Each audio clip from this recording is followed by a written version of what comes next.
Assalamu alaikum everyone, welcome back to my another video. In this video we will learn about how to write an essay.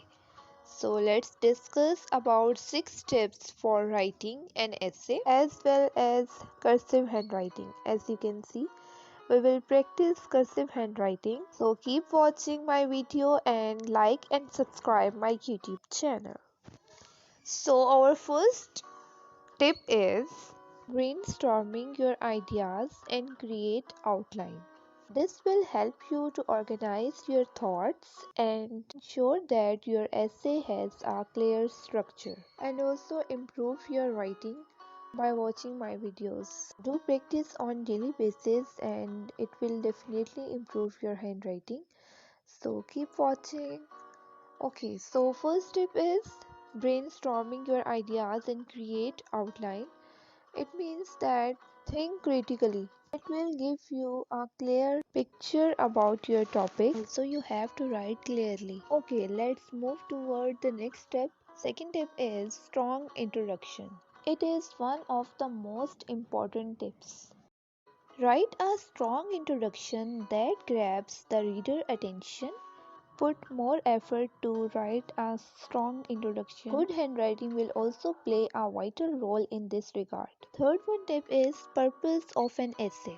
Under this heading, clearly state the purpose of an essay. Write a reason why are you writing this essay on this specific topic. This will help you to write an essay in a right direction. Fourth tip is simple language.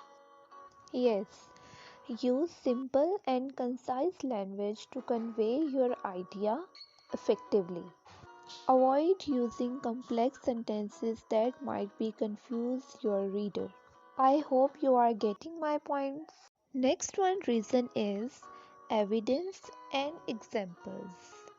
Provide evidence and examples to support your arguments. This will help your essay more convincing and help you achieve a higher grade in exam, inshallah. Finally, our last tip is revise and edit, the most important. Revise and edit to ensure that it is free from errors and flaws logically. Always make sure to follow the instructions given by your teacher or professor. This will help you to stay on track and ensure that your essay meets all the requirements. Best of luck. Allah Hafiz.